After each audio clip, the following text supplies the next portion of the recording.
சரியா? நான் ready to ஓப்பனா, எந்த சேலஞ்சையும் என்னால் ஃபேஸ் பண்ண முடியும், அந்த கெத்து இருந்தால் போதும். ரெண்டாவது, நியூ ரெஸ்பான்சிபிலிட்டியை நீங்களே தேடி தேடி தேடி எடுத்துங்க. உங்களுக்கு யாரும் கொடுக்குன்ற அவசியம் இல்லை.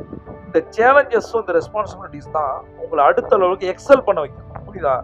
ஒரு வேளை நீங்கள் ஃபஸ்ட் அட்டெம்ப்டில் வந்து ஃபெயில் ஆகலாம், அல்லது நீங்கள் கற்றுக்க முடியாமல் கஷ்டப்படலாம். நம்புங்க, எந்த அளவுக்கு நீங்கள் எக்ஸ்பீரியன்ஸை கெயின் பண்ணுறீங்களோ அந்த அளவுக்கு நீங்கள் சக்ஸஸாக இருக்க முடியும். எக்ஸ்பீரியன்ஸை கெயின் பண்ணணும்னா அதை கிவ் அப் பண்ணக்கூடாது.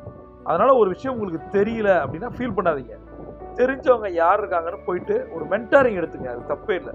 அடுத்தது, எப்பயுமே என்ன விஷயங்கள் பண்ணுறோமோ அதுக்கு டைம் கால்குலேட்டிவ், மணி கால்குலேட்டிவ் சொல்லுவாங்க. எதை எடுத்துக்கிட்டாலும் இந்த டைமுக்குள்ளே முடிக்கணும், இந்த டைம் ஃப்ரேமுக்குள்ளே ஒர்க் பண்ணணும் அப்படின்னு நினைங்க. டைமையோ பணத்தையோ வேஸ்ட் பண்ணவே பண்ணாதீங்க. அடுத்தது, உங்களுடைய ஒவ்வொரு டாஸ்க்கையும் ரிப்போர்ட் பண்ணுங்கள். ரொம்ப ரொம்ப முக்கியம். அதை எப்படி ரிப்போர்ட் பண்ணணும்னா மெயில் வழியாக தான் பண்ணணும்.